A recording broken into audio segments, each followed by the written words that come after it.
अस्सलाम वालेकुम बच्चों, क्या हाल है आपका? उम्मीद है कि आप लोग खैरियत से होंगे और मज़े में होंगे और अपनी लाइफ को एंजॉय कर रहे होंगे। तो आज मेरी पहली लाइव क्लास होने जा रही है आपसे। तो आपकी कोई भी क्यूरी हो तो आप लाइव क्लास में पूछ सकते हैं। और बाकी ये जो रिकॉर्डिंग है ये मैं यूट्यूब पे दे दूँगा। और जो बच्चे यूट्यूब से मेरी वीडियो सुनेंगे उनकी कोई क्यूरी हो तो वो नीचे कमेंट कर दीजिएगा, मैं उनको रिप्लाई कर दूँगा। तो हम स्टार्ट करते हैं। आज का जो हमारा टॉपिक है वो है एंडोस्केलेटन। और इसमें हम 2 जो इसकी टाइप्स हैं वो डिस्कस करेंगे, एक बोन और दूसरा कार्टिलेज। अच्छा, एंडोस्केलेटन, स्केलेटन जो हमारा होता है, हमारा जो ढांचा होता है उसकी 2 टाइप्स होती हैं, एक एंडोस्केलेटन और एक एक्सोस्केलेटन होता है। यहाँ तक आपको बात क्लियर है? Yes sir. अच्छा, जो एंडोस्केलेटन होता है आपके पास, एंडोस्केलेटन के जो 2 टिश्यूज़ आते हैं, इसमें एक बोन्स आता है और दूसरा कार्टिलेज आता है। अच्छा, जो बोन्स और कार्टिलेज तो ये 2 टिश्यूज़ होते हैं जो एंडोस्केलेटन में आते हैं। और ये कौन से टिश्यूज़ हैं? ये कनेक्टिव टिश्यूज़ हैं और इनमें जो प्रोटीन होती है वो कोलेजन प्रोटीन होती है। यहाँ तक आपको बात क्लियर है? आगे हम चलते हैं, डिस्कस करते हैं कि बोन्स और कार्टिलेज इनको डिटेल में हम पढ़ेंगे। बोन्स क्या होता है? ये most rigid form of connective tissue है। आपसे वो एमडी कैट और एफएससी में पूछेगा कि most rigid form of connective tissue कौन सा है, तो आपने बोन वाला सिलेक्ट करना है। और बोन्स ये हार्ड किस वजह से होती है, ये रिजिड किस वजह से होती है? वो कैल्शियम फॉस्फेट एक मिनरल है जिसकी वजह से, जिसकी डिपोजिशन हो जाती है, जिसकी वजह से बोन्स हार्ड होती हैं। यहाँ तक बात आपको क्लियर है? और बाकी bones, bones supporting our arms and leg consist of an outer shell. अच्छा, जो बोन्स होती है, बोन के 2 पार्ट्स होते हैं। एक जो अपर वाला शेल होता है उसको कंपैक्ट बोन कहते हैं, और जो अंदर स्पॉन्जी सा मटेरियल होता है, जो जिसमें ब्लड वेसल्स और हाईली पोरस सा मटेरियल होता है, पोरस जो मटेरियल होता है उसको स्पॉन्जी बोन कहते हैं। जो कंपैक्ट बोन होती है, जो ऊपर वाला शेल होता है, ये कंपैक्ट बोन होती है, ये हार्ड होता है। ये किस वजह से हार्ड होता है और ये किस में हेल्प करता है?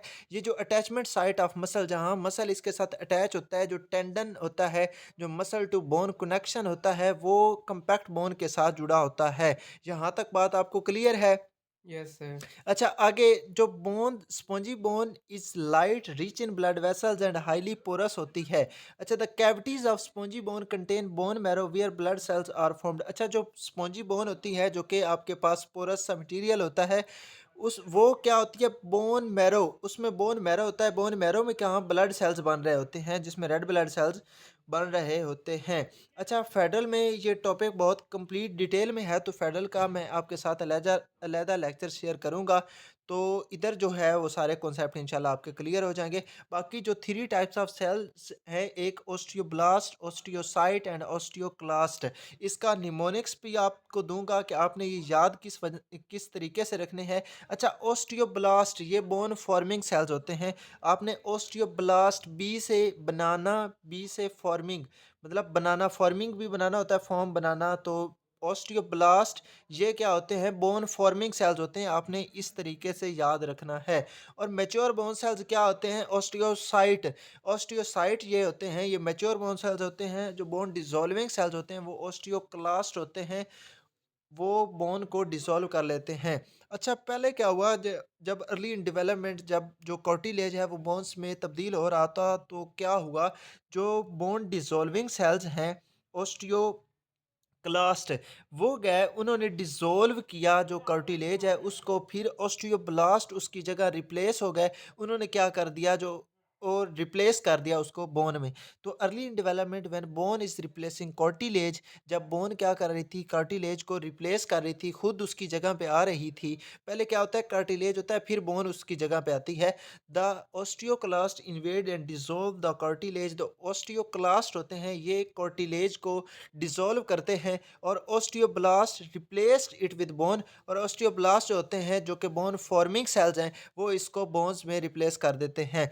As bones grow the matrix of bones is hardened and the osteoblast are gradually entrapped within it. अच्छा, ये क्या होता है, जैसे जैसे बोन्स ग्रो हो रही होती है, जैसे बच्चा पैदा होता है तो उसकी हड्डियां इतनी सख्त नहीं होती, वो नरम सी हड्डियां होती हैं। वो इसलिए उसकी ज़्यादा केयर करनी पड़ती है कि कोई फ्रैक्चर वगैरह ना बच्चे को आ जाए।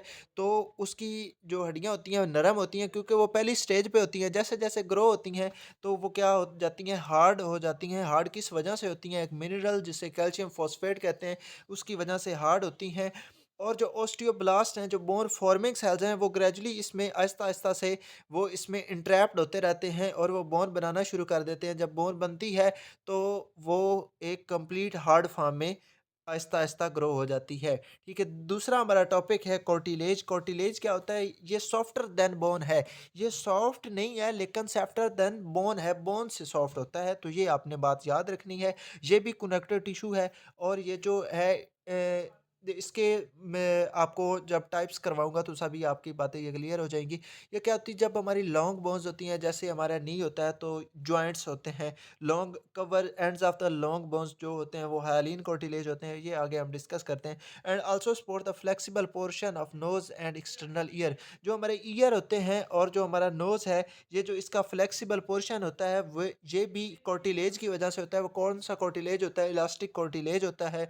और फाइब्रो कार्टिलेज भी होते हैं जो हमारे जो होती है वर्टिब्रल कॉलम और जो ये इंटरवर्टिब्रल डिस्क्स होती हैं, इसमें जो होती है ये फाइब्रो कार्टिलेज होता है। तो ये कार्टिलेज की जो टाइप्स हैं ये भी आपके साथ डिस्कस कर दी। बाकी जो क्या होता है, the living cells of cartilage are called chondrocytes. बहुत ही इंपॉर्टेंट एमसीक्यूज है ये। फेडरल ये एमडी कैट में भी आएगा और एफएससी में भी बहुत पूछा जाने वाला क्वेश्चन है कि the living cells of cartilage are called chondrocytes. और बोन्स के कौन से मेच्योर सेल्स है? वो ऑस्टियोसाइट्स थे।